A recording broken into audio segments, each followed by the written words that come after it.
Hello everyone, welcome to nanometer classes. तो बच्चों, आप सब लोग कैसे हैं? उम्मीद करती हूँ बहुत ही अच्छे होंगे। तो आज की वीडियो आई है सैम्पल पेपर के रिगार्डिंग।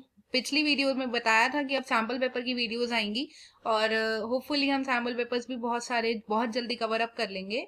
और एनसीईआरटी के जितने भी चैप्टर्स हैं उसमें से कुछ ही चैप्टर्स पेंडिंग है, वो भी बहुत इजी इजी चैप्टर्स रह गए हैं, इसीलिए वो मैंने वहीं पे अभी ड्रॉप करके सैम्पल पेपर्स की वीडियो स्टार्ट करी है। और आप लोग सैम्पल पेपर अब स्टार्ट कर रहे हैं। हम सैम्पल पेपर सिर्फ क्वेश्चंस नहीं करेंगे उनके, डायरेक्ट हम क्वेश्चंस के साथ सॉल्यूशंस भी देखेंगे। और जो इसका पूरा पेपर होगा वो पूरा आपको एक पीडीएफ फॉर्मेट में, आपको कमेंट बॉक्स में एक लिंक मिल जाएगा। उस लिंक को ओपन करके आप पूरा सैम्पल पेपर भी देख सकते हैं। लेटेस्ट पेपर है 2022 और 2023 का है, जो कि बोर्ड्स में आने वाला है। उससे रिलेटेड क्वेश्चंस हम इसमें डिस्कस करेंगे। आज सेक्शन ए स्टार्ट कर रहे हैं, सब पैटर्न के अकॉर्डिंग करेंगे, जैसा बोर्ड में आएगा उस अकॉर्डिंग। चलिए सेक्शन ए का पहला नंबर क्वेश्चन पर देखते हैं। पहला क्वेश्चन है, देखिए, what is the greatest possible speed at which a girl can walk 95 metre and 171 metre in an exact number of minutes. अब वो कह रहे हैं what is the greatest possible speed, आपको स्पीड कैलकुलेट करनी है कि जहां पर गर्ल वॉक करती है 95 मीटर एंड 171 मीटर। जब भी ऐसे क्वेश्चन आते हैं साफ दिख रहा है कि रियल नंबर्स का क्वेश्चन है, और रियल नंबर में क्वेश्चन में क्या करते हैं, हम सिंपली एचसीएफ लेते हैं।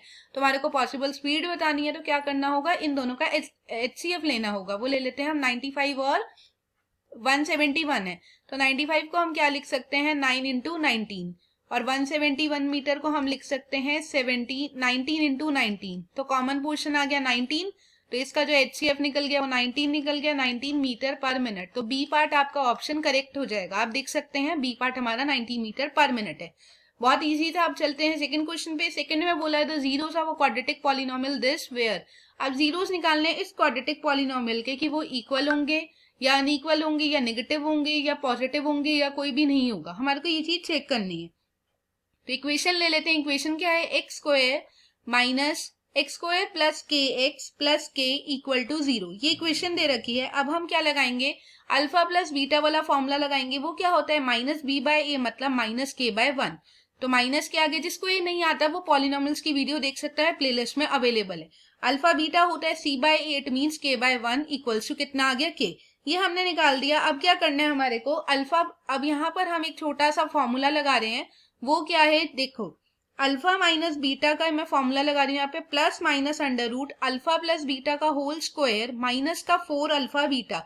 ये एक आइडेंटिटी है, ये भी हमने पॉलिनोमियल में पढ़ी थी। वो क्या थी, अल्फा माइनस बीटा का whole square equal alpha plus beta whole square और minus 4 alpha beta. Simply identity पढ़ी थी। अब इसी में हम पुटिंग कर देंगे, plus minus of alpha plus beta कितना है, माइनस का के है, माइनस का के स्क्वायर माइनस 4 अल्फा बीटा कितना है, के। तो यहाँ आ गया के स्क्वायर माइनस का 4 के।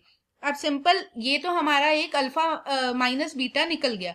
अब क्या करना है बच्चों, अब देखो कि सॉल्व कर दो इन इक्वेशंस को, जो आपने पहली इक्वेशन मानी और जो आपने सेकंड इक्वेशन। अब हम इन दोनों इक्वेशंस को मान लेते हैं, लाइक ये फर्स्ट होगी ये सेकंड होगी। अल्फा एंड बीटा में आपको फाइंड आउट करना है कितना आएगा, सॉल्व फर्स्ट एंड सेकंड। तो minus B plus minus under root D by 2a होता है। तो माइनस बी मतलब माइनस का K plus minus under root D. Under root D क्या होगा, जो आपने अल्फा माइनस बीटा निकाले हम उसको अंडर रूट डी मानेंगे। अपॉन में कितना 2a, ए कितना है आपका 1 है। तो ये हमारा आ गया minus K plus minus of under root K square minus 4k by 2। ये आ गया अल्फा एंड बीटा। मतलब इसमें जो रूट्स निकल रहे हैं वो अनइक्वल निकल रहे हैं, बिकॉज एक पॉजिटिव आ रहा है एक नेगेटिव आ रहा है। तो अनइक्वल वाला हमारा ऑप्शन करेक्ट हो जाएगा। वो क्या है बच्चे, अनइक्वल वाला ऑप्शन है सी। तो C option is a correct.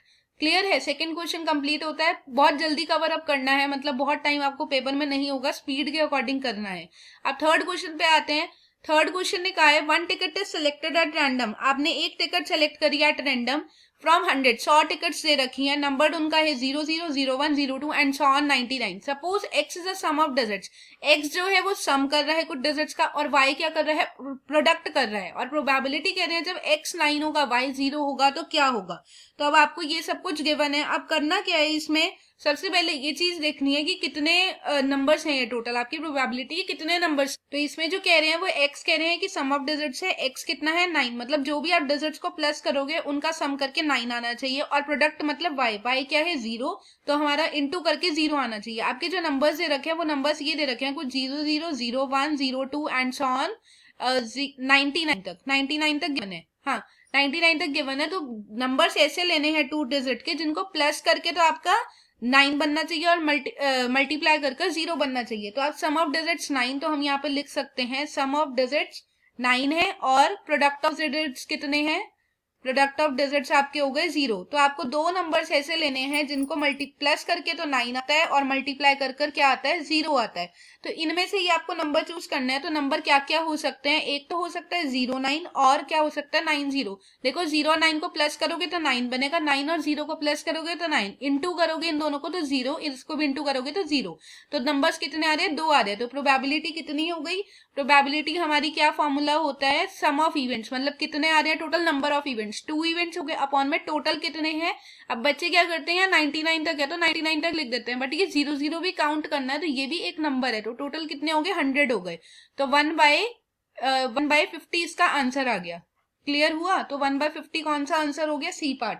C part हमारा करेक्ट आंसर हो गया। तो थर्ड क्वेश्चन कंप्लीट होता है। अब चलते हैं फोर्थ क्वेश्चन पे। आई होप सब कुछ लेक्चर अच्छा लग रहा होगा, कोई भी दिक्कत हो आप कमेंट में पूछ सकते हैं। फोर्थ क्वेश्चन में बोला the value of C for which the pair of linear equation this have infinitely many solutions. आप लोगों ने इनफाइनेटली मेनी सॉल्यूशंस का कंसेप्ट पढ़ा होगा, जिसमें a1/a2 is equal b1/b2 is equal c1/c2 होता है। तो इक्वेशन आपको दे रखी, इक्वेशन हम यहाँ पे मेंशन कर लेते हैं। इक्वेशन है cx माइनस का y इक्वल टू 2 और अगली इक्वेशन है 6x माइनस का 2y इक्वल टू 4। तो ये हमारा a1 हो गया c, b1 हो गया, a1 हो गया c और a2 हो गया 6।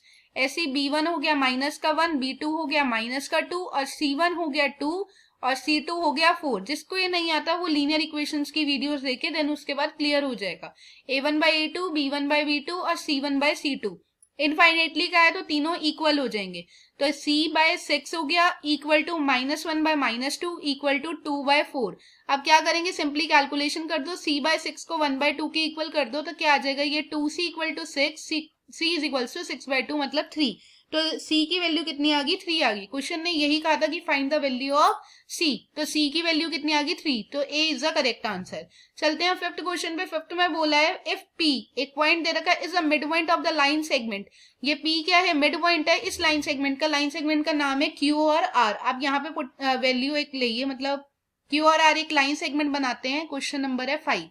ये Q हो गया, ये R हो गया, एक लाइन सेगमेंट बनाई, इसके कोऑर्डिनेट्स गिवन है। कितने कोऑर्डिनेट्स है, -6, -5, -2, -3, -2, 3। और जो P है वो हमारा मिड पॉइंट है। तो मिड पॉइंट का फॉर्मूला क्या होता है, मिड पॉइंट मतलब a/3, 4 गिवन है, तो a/3, 4। जब भी मिड पॉइंट का आता है कोऑर्डिनेट ज्योमेट्री में हमने पढ़ा है कि मिड पॉइंट में क्या करते हैं, दिस प्लस दिस बाय 2 मतलब x1 plus x2/2 -6 plus by 2 5 plus 3/2 equal किसके होगा, a/3, 4 के। अब इक्वल करिए इसको, -6 प्लस 2 हो गया 4/2, 5 और 3 8/2 इज इक्वल्स टू a/3, 4। इसको सॉल्व करेंगे तो ये आ जाएगा -2 आ गया, 4 और इक्वल में आ गया a/3, 4। अब इक्वेट कर देना है, -2 इक्वल a/3, तो a की वैल्यू आ जाएगी -6। तो हमारे को फाइंड करने को कहा है कि हमारा a कितना होगा, a होगा हमारा -6। चलते हैं क्वेश्चन नंबर 6 पे, मतलब हमारा फिफ्थ का डी पार्ट करें। क्वेश्चन नंबर 6 है -1 whole to the power n plus -1 whole to the power 4n is equal to 0 then n। हमारे को अब n फाइंड आउट करना है। अब बच्चों इस कंडीशन में एक चीज ध्यान रखिए कि क्या होगा, जब भी ये पावर्स ऐसे आ रहे हैं, मतलब n और 4n पावर्स प्लस करके ऑड बनता है, तो हमारा जो n आएगा वो भी हमारा ऑड नंबर ही एग्जिस्ट करेगा। जब बेस सेम है, बीच में कोई भी साइन है, तो पावर्स को ऐड करके देखिए, अगर वो ऑड बनती है तो ऑड आंसर, इवन बनती है तो इवन आंसर, और नेगेटिव बनती है तो नेगेटिव, और पॉजिटिव बनती है तो फिर पॉजिटिव। अब फिलहाल 4 और +1 करेंगे तो 5n आएगा, तो वो ऑड नेचुरल नंबर एग्जिस्ट करेगा। तो इसका सी पार्ट आंसर हो जाएगा। ये मेरे को करके दिखाने की जरूरत नहीं है। अब चलते हैं क्वेश्चन नंबर 7 पे। The total number of factors of a prime factor है। जब आपको टोटल नंबर ऑफ फैक्टर्स पता होंगे, प्राइम नंबर में कितने होते हैं, प्राइम नंबर में टोटल फैक्टर्स होते हैं 2। तो हमारा इसका भी आंसर 7th का सी पार्ट आ जाएगा। ये आप खुद कर सकते हैं, सिंपली क्वेश्चन है ये। क्वेश्चन नंबर 8 पर आते हैं। 8 में बोला है sine square 30 minus cos square 30 की वैल्यू निकालनी है। ये क्वेश्चन बहुत आसान है। जिसने ट्रिग्नोमेट्री का टेबल बनाना आ रहा है और जिसको वैल्यूज नहीं याद है वो टेबल बनाकर सॉल्व कर सकता है। जिसको याद है तो बहुत ही अच्छी बात है, याद रखो, बोर्ड्स में बहुत जरूरत आएगी टेबल बनाने की भी। चलते हैं अब 8 में बोला था sine square 30 degree minus cos square 30। किसी को वैल्यूज नहीं याद होती कि टेबल कैसे बनता है, प्लेलिस्ट में ट्रिग्नोमेट्री की वीडियोस अवेलेबल हैं, उसमें ट्रिक्स भी अवेलेबल है कि टेबल कैसे बनाया जाता है और वैल्यूज हम कैसे याद करते हैं। तो आप प्लेलिस्ट में जाकर ट्रिग्नोमेट्री पढ़ सकते हैं।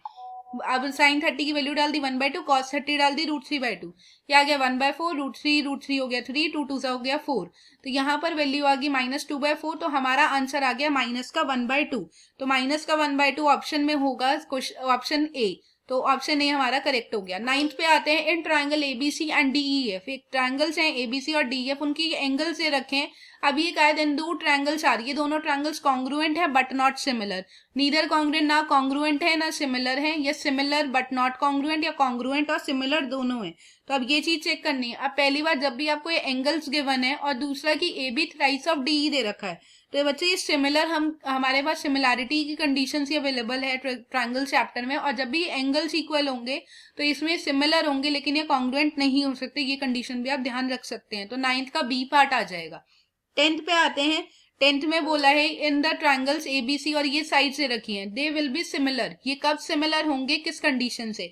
तो दो ट्राइंगल्स बना लेते हैं, दोनों ट्राइंगल्स हम बनाते हैं। क्वेश्चन नंबर 10 है, एक ट्राइंगल का नाम है ए बी सी, एक ट्राइंगल का नाम है डीईएफ। अब इन दोनों ट्राइंगल्स में क्या चीज गिवन है, हमारे को कहा है कि एंगल बी और ए बी बाई डीई और B C by F D, A B by DE, और एक और कंडीशन है, क्या है वो, बीसी बाय एफ डी, इधर और इधर वाला दे रखा है। तो अब हमारे को ये बताना है कि हमारे इसमें से कौन से एंगल एग्जिस्ट करेगा।